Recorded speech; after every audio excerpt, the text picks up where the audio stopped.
Right, ಈಗ ನೋಡ್ತಾ ಇರುವಂತಹ ಎಕ್ಸ್ಕ್ಲೂಸಿವ್ ದೃಶ್ಯ. ಎಸ್ಐಟಿ ಕಚೇರಿಯಿಂದ ಪ್ರಜ್ವಲ್ ರೇವಣ್ಣ ಅವರನ್ನ ಮೆಡಿಕಲ್ ಟೆಸ್ಟ್ಗೆ ಬೌರಿಂಗ್ ಹಾಸ್ಪಿಟಲ್ಗೆ ಕರೆದುಕೊಂಡು ಹೋಗಲಾಗ್ತಾ ಇದೆ.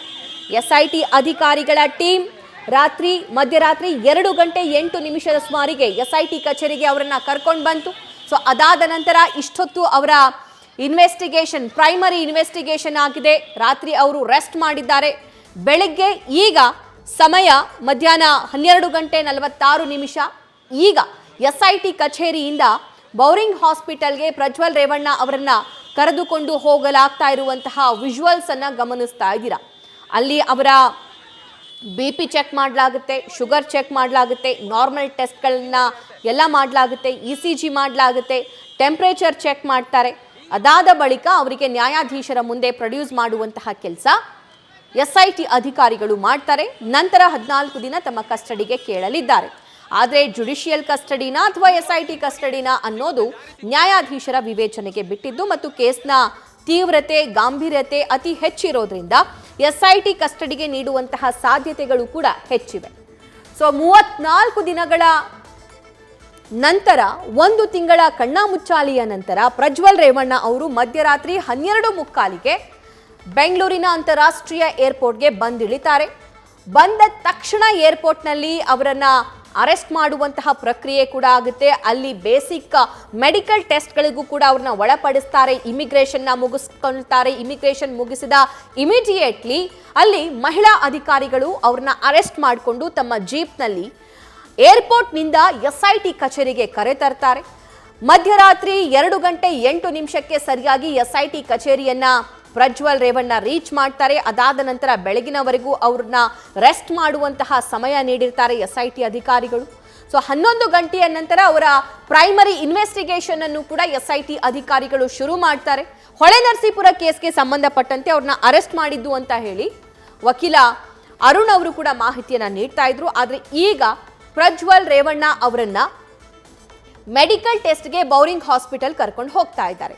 ಬೌರಿಂಗ್ ಹಾಸ್ಪಿಟಲ್ನ ಆವರಣ, ಬೌರಿಂಗ್ ಹಾಸ್ಪಿಟಲ್ನ ಸುತ್ತಲೂ ಪೊಲೀಸ್ ಸರ್ಪಗಾವಲು ಇದೆ.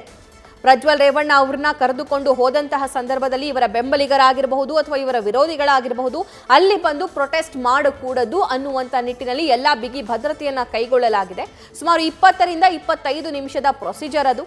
ಅಲ್ಲಿ ಹೋದ ನಂತರ ಬೌರಿಂಗ್ ಹಾಸ್ಪಿಟಲ್ಗೆ ಹೋದ ನಂತರ ಆ ಚೆಕಪ್ಗಳನ್ನು ಎಲ್ಲ ಮಾಡಲಾಗುತ್ತೆ. ಚೆಕಪ್ ಆದ ನಂತರ ಅವರು ಮೆಡಿಕಲಿ ಫಿಟ್ ಇದ್ದಾರೋ ಇಲ್ವೋ ಅಥವಾ ಅವರು ಏನಾದರೂ ಮೆಡಿಕೇಷನ್ನಲ್ಲಿ ಇದ್ರೋ ಅಥವಾ ಅವರು ಏನಾದರೂ ಟ್ಯಾಬ್ಲೆಟ್ಸ್ಗಳನ್ನು ತಗೊಳ್ತಾ ಇದ್ರೋ ಅಥವಾ ಅವರ ಆರೋಗ್ಯ ಸರಿ ಇದೆಯೋ ಇಲ್ವೋ ಇದೆಲ್ಲವನ್ನು ಕೂಡ ಗಮನಿಸಿದ ಬಳಿಕ ಇವ್ರನ್ನ ನ್ಯಾಯಾಧೀಶರ ಮುಂದೆ ಹಾಜರುಪಡಿಸಲಾಗುತ್ತೆ. ನ್ಯಾಯಾಧೀಶರು ಒಂದಿಷ್ಟು ಬೇಸಿಕ್ ಕ್ವಶನ್ಸ್ಗಳನ್ನು ಪ್ರಜ್ವಲ್ ರೇವಣ್ಣ ಅವರಿಗೆ ಕೇಳ್ತಾರೆ.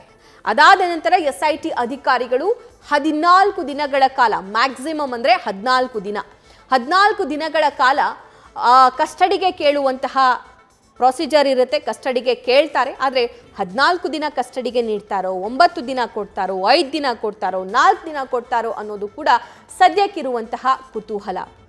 ಮತ್ತೆ ವೀಕೆಂಡ್ ಇರೋದ್ರಿಂದ ಜುಡಿಷಿಯಲ್ ಕಸ್ಟಡಿ ಏನಾದರೂ ಈ ಪ್ರಜ್ವಲ್ ರೇವಣ್ಣ ಅವರಿಗೆ ಸಿಗುತ್ತಾ ಅನ್ನೋದಕ್ಕೆ ಸಂಬಂಧಪಟ್ಟಂತೆಯೂ ಕೂಡ ಸಾಕಷ್ಟು ಕುತೂಹಲ ಇದೆ. ಒಂದು ಕಡೆ ಈಗ ಪ್ರಜ್ವಲ್ ರೇವಣ್ಣ ಅವರು ಎಸ್ಐಟಿ ಕಚೇರಿಯಿಂದ ತೆರಳಿರುವಂತಹ ದೃಶ್ಯ ಗಮನಿಸ್ತಾ ಇದ್ರೆ, ಮತ್ತೊಂದು ಕಡೆ ಈ ಬೌರಿಂಗ್ ಹಾಸ್ಪಿಟಲ್ನ ಸುತ್ತಮುತ್ತ ಬಿಗಿ ಪೊಲೀಸ್ ಬಂದೋಬಸ್ತನ್ನು ಕೈಗೊಳ್ಳಲಾಗಿದೆ. ಸಾಕಷ್ಟು ಸಂಖ್ಯೆಯಲ್ಲಿ ಪೊಲೀಸರನ್ನ ಅಲ್ಲಿ ನಿಯೋಜಿಸಲಾಗಿದೆ.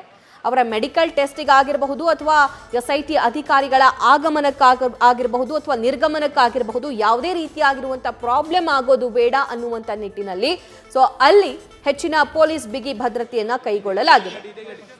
12:45 ಸರಿಯಾಗಿ ಎಸ್ಐಟಿ ಕಚೇರಿಯಿಂದ ಪ್ರಜ್ವಲ್ ರೇವಣ್ಣ ಅವರನ್ನ ಕರೆದುಕೊಂಡು ನೇರವಾಗಿ ಬೌರಿಂಗ್ ಹಾಸ್ಪಿಟಲ್ಗೆ ಎಸ್ಐಟಿ ಅಧಿಕಾರಿಗಳ ತಂಡ ತೆರಳಿರುವಂತಹ ಲೈವ್ ವಿಜುವಲ್ಸ್ ಅನ್ನ ಗಮನಿಸ್ತಾ ಇದ್ದೀರಾ. ಈ ಬಗ್ಗೆ ನ್ಯೂಸ್ ಫಸ್ಟ್ ಕೂಡ ಕಂಟಿನ್ಯೂಸ್ ಕವರೇಜ್ ಮಾಡ್ತಾ ಇದೆ. ಪ್ರಜ್ವಲ್ ಕರ್ನಾಟಕಕ್ಕೆ, ಬೆಂಗಳೂರಿಗೆ ಬಂದಿಳಿದಾಗಿನಿಂದ ಏನೆಲ್ಲ ಪ್ರೊಸೀಜರ್ಸ್ಗಳಿದೆ ಅಥವಾ ಯಾವ್ಯಾವ ಟೈಮಲ್ಲಿ ಯಾವ್ಯಾವ ಕಚೇರಿಗೆ, ಯಾವ್ಯಾವ ಟೆಸ್ಟಿಗೆ ಎಲ್ಲೆಲ್ಲಿ ಕರ್ಕೊಂಡು ಹೋಗ್ತಾ ಇದ್ದಾರೆ, ಇದೆಲ್ಲದರ ಬಗ್ಗೆ ಅಪ್ಡೇಟ್ಸ್ಗಳನ್ನು ನೀಡ್ತಾ ಇದ್ದೀವಿ. ಯಾಕಂದರೆ ಈ ಕೇಸ್ ಸಾಮಾನ್ಯ ಕೇಸ್ ಅಲ್ಲ. ಲೈಂಗಿಕ ದೌರ್ಜನ್ಯದ ಕೇಸ್ ಒಂದು ಕಡೆಯಾದರೆ ಬರೋಬ್ಬರಿ 2900ಕ್ಕೂ ಹೆಚ್ಚು ವಿಡಿಯೋಗಳಿದ್ವು ಅನ್ನುವಂತಹ ಆರೋಪ ಕೇಳಿ ಬರ್ತಿದೆ. ಇದು ಕೇವಲ ಕರ್ನಾಟಕದಲ್ಲಿ ಸದ್ದು ಮಾಡಿರುವಂತಹ ಕೇಸ್ ಮಾತ್ರವಲ್ಲ, ಲೋಕಸಭಾ ಎಲೆಕ್ಷನ್ ಸಂದರ್ಭದಲ್ಲಿ ಇಡೀ ರಾಷ್ಟ್ರವ್ಯಾಪಿಯಾಗಿ ಸದ್ದು ಮಾಡಿರುವಂತಹ ಪ್ರಕರಣ ಇದು. ಬೌರಿಂಗ್ ಹಾಸ್ಪಿಟಲ್ಗೆ ಪ್ರಜ್ವಲ್ ರೇವಣ್ಣ ಅವರನ್ನ ಕರೆ ತಂದಿರುವಂತಹ ಎಕ್ಸ್ಕ್ಲೂಸಿವ್ ವಿಜುವಲ್ಸ್ ಅನ್ನ ಗಮನಿಸ್ತಾ ಇದ್ದೀರಿ. ಬೆಳಗ್ಗೆಯಿಂದನೇ ಅಲ್ಲಿ ಪೊಲೀಸ್ ಸರ್ಪಗಾವಲಿದೆ. ಸೊ ಬೇರೆ ಯಾರನ್ನೂ ಕೂಡ ಅಲ್ಲಿ ಒಳಗಡೆ ಬಿಡ್ತಾ ಇಲ್ಲ. ಇನ್ಫ್ಯಾಕ್ಟ್ ಅಲ್ಲಿರುವಂತಹ ಪೇಷಂಟ್ಸ್ಗಳನ್ನು ಕೂಡ ಒಳಗೆ ಹೋಗೋದಕ್ಕೆ ವೈದ್ಯಾಧಿಕಾರಿಗಳು ಅಥವಾ ಸಿಬ್ಬಂದಿಗಳು ಬಿಡ್ತಾ ಇಲ್ಲ. ಆದರೆ ಸದ್ಯಕ್ಕೆ ಅವ್ರನ್ನ ಮೆಡಿಕಲ್ ಟೆಸ್ಟ್ಗೆ ಒಳಪಡಿಸಲಾಗುತ್ತೆ ಪ್ರಜ್ವಲ್ ರೇವಣ್ಣರನ್ನ. ಪ್ರಜ್ವಲ್ ರೇವಣ್ಣ ಬೌರಿಂಗ್ ಹಾಸ್ಪಿಟಲ್ಗೆ ತಲುಪಿರುವಂತಹ ಲೈವ್ ದೃಶ್ಯವನ್ನ ನ್ಯೂಸ್ ಫಸ್ಟ್ ಸ್ಕ್ರೀನ್ ಅಲ್ಲಿ ನೀವು ಗಮನಿಸಬಹುದಾಗಿದೆ. SIT ಅಧಿಕಾರಿಗಳ ತಂಡ ಪ್ರಜ್ವಲ್ ರೇವಣ್ಣ ಅವರನ್ನ ಬೌರಿಂಗ್ ಹಾಸ್ಪಿಟಲ್ಗೆ ಕರೆ ತಂದಿದೆ. ಬೌರಿಂಗ್ ಹಾಸ್ಪಿಟಲ್ನಲ್ಲಿ ಅವರ ಬೇಸಿಕ್ ಮೆಡಿಕಲ್ ಚೆಕಪ್ ನಡೆಸಲಾಗುತ್ತೆ. ಅವರ BP, ಶುಗರ್, ಟೆಂಪ್ರೇಚರ್ ಮತ್ತು ECGಗೆ ಅವ್ರನ್ನ ಒಳಪಡಿಸಲಾಗುತ್ತೆ. ಅದನ್ನು ಹೊರತುಪಡಿಸಿ ಬೇರೆ ಏನಾದರೂ ಆರೋಗ್ಯ ಸಮಸ್ಯೆಗಳು ಇದ್ದರೆ ಸೊ ಅದರ ಕುರಿತಂತೆಯೂ ಕೂಡ ಅವರ ಮೆಡಿಕಲ್ ಟೆಸ್ಟನ್ನು ಅಲ್ಲಿ ಮಾಡಲಾಗುತ್ತೆ. ಅವರು ಮುಂದಿನ ಕಾನೂನಾತ್ಮಕ ಪ್ರಕ್ರಿಯೆಗಳಿಗಾಗಿರಬಹುದು ಅಥವಾ ಈ ವಿಚಾರಣೆಗಾಗಿರಬಹುದು ಫಿಟ್ ಆಗಿದ್ದಾರೋ ಇಲ್ವೋ ಅಥವಾ ಅವ್ರಿಗೇನಾದರೂ ಆರೋಗ್ಯ ಸಮಸ್ಯೆಗಳಿದ್ದವು ಇದೆಲ್ಲದರ ಬಗ್ಗೆ ಮಾಹಿತಿಯನ್ನು ಕಲೆ ಹಾಕೋ ಕೆಲಸ ಅಲ್ಲಿ ವೈದ್ಯಾಧಿಕಾರಿಗಳು ಮಾಡ್ತಾರೆ. ಸೊ ಅಲ್ಲಿ ಸುಮಾರು 20ರಿಂದ 25 ನಿಮಿಷ ಸಮಯಾವಕಾಶ ತೆಗೆದುಕೊಳ್ಳಬಹುದು. ಸೊ ಅದಾದ ಬಳಿಕ ನ್ಯಾಯಾಧೀಶರ ಮುಂದೆ ಪ್ರಜ್ವಲ್ ರೇವಣ್ಣ ಅವರನ್ನ ಹಾಜರುಪಡಿಸಲಾಗುತ್ತೆ. ಸೊ ನ್ಯಾಯಾಧೀಶರು ಅವರಿಗೆ ಜುಡಿಷಿಯಲ್ ಕಸ್ಟಡಿಗೆ ಕೊಡ್ತಾರೋ ಅಥವಾ SIT ಕಸ್ಟಡಿಗೆ ಕೊಡ್ತಾರೋ ಅನ್ನೋದು ತದನಂತರ ತಿಳಿಯುತ್ತೆ. ದೃಶ್ಯದಲ್ಲಿ ಗಮನಿಸಬಹುದು, ನೂರಾರು ಅಧಿಕಾರಿಗಳ ಸಮ್ಮುಖದಲ್ಲಿ, ಅಂದರೆ ನೂರಾರು ಅಧಿಕಾರಿಗಳು ಈಗ ಆಲ್ರೆಡಿ ಅಲ್ಲಿ ಬಂದೋಬಸ್ತ್ಗಿದ್ದಾರೆ ಬೌರಿಂಗ್ ಹಾಸ್ಪಿಟಲ್ನ ಆವರಣದಲ್ಲಿ. ಪ್ರಜ್ವಲ್ ರೇವಣ್ಣ ಅವರನ್ನ ಕರೆತರಲಾಗಿದೆ. ಅವರ ವೈದ್ಯಕೀಯ ತಪಾಸಣೆ ಕೂಡ ಈಗ ಆಗುತ್ತೆ. ವೈದ್ಯಕೀಯ ತಪಾಸಣೆ ಬಳಿಕ ಅವ್ರನ್ನ ನ್ಯಾಯಾಧೀಶರ ಮುಂದೆ ಹಾಜರುಪಡಿಸಲಾಗುತ್ತೆ. ರಾಷ್ಟ್ರವ್ಯಾಪಿ ಸದ್ದು ಮಾಡಿದ್ದಂತಹ ಪ್ರಕರಣ ಇದು, ಕೇವಲ ಕರ್ನಾಟಕ ಮಾತ್ರವಲ್ಲ. ಸೊ ಈ ಪ್ರಕರಣ ಸಾಕಷ್ಟು ಇಂಪಾರ್ಟೆನ್ಸ್ ಪಡೆದುಕೊಂಡಿದೆ. ಪ್ರಜ್ವಲ್ ರೇವಣ್ಣ ಅವರು 31ನೇ ತಾರೀಕು SIT ಮುಂದೆ ಬೆಳಗ್ಗೆ 10 ಗಂಟೆಗೆ ಹಾಜರಾಗ್ತೀನಿ ಅಂತ ಹೇಳಿದ್ರು. ಆದರೆ ವಾರೆಂಟ್ ಇಶ್ಯೂ ಆಗಿದ್ದರಿಂದ ಅವ್ರನ್ನ ಏರ್ಪೋರ್ಟ್ನಲ್ಲೇ ಅರೆಸ್ಟ್ ಮಾಡೋ ಕೆಲಸ ಆಯಿತು. ಹೊಳೆನರಸೀಪುರ ಪೊಲೀಸ್ ಸ್ಟೇಷನ್ನಲ್ಲಿ ದಾಖಲಾಗಿರುವಂತಹ ಕೇಸ್ಗೆ ಸಂಬಂಧಪಟ್ಟಂತೆ ಇವ್ರನ್ನ ಅರೆಸ್ಟ್ ಮಾಡಲಾಗಿದೆ. ಸೊ ಇವ್ರನ್ನ 14 ದಿನಗಳ ಕಾಲ ಕಸ್ಟಡಿಗೆ ವಹಿಸ್ತಾರೋ 9 ದಿನ ಕೊಡ್ತಾರೋ ಅನ್ನೋದು ಕೂಡ ಸದ್ಯಕ್ಕಿರುವಂತಹ ಇಂಟ್ರೆಸ್ಟಿಂಗ್ ವಿಚಾರ. ಸಂಜೆ ಅಷ್ಟೊತ್ತಿಗೆ ಇದೆಲ್ಲದಕ್ಕೂ ತೆರೆ ಬೀಳುತ್ತೆ.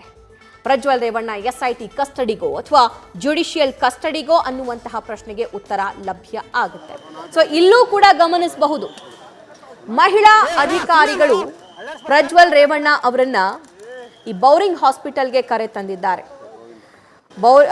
ಏರ್ಪೋರ್ಟ್ನಿಂದ ಅವರಿಗೆ SIT ಕಚೇರಿವರೆಗೂ ಕೂಡ ಕರೆ ತಂದಿದ್ದು ಮಹಿಳಾ ಆಫೀಸರ್ಸ್. ಅದೇ ಕೆಲ ಮಹಿಳಾ ಆಫೀಸರ್ಸ್ಗಳನ್ನು ಇಲ್ಲೂ ಕೂಡ ನಾವು ಗಮನಿಸಬಹುದಾಗಿದೆ.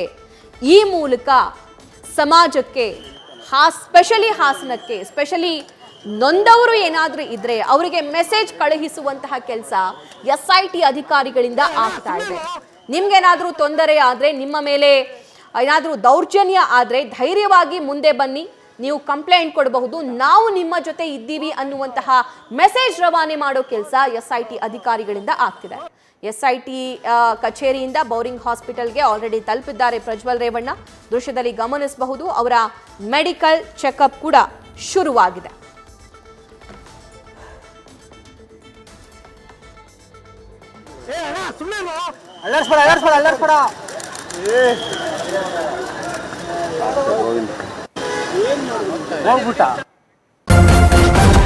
ನ್ಯೂಸ್ ಫಸ್ಟ್ ನಿರ್ಭೀತಿಯಿಂದ ನಿಮ್ಮ ಪರವಾಗಿ.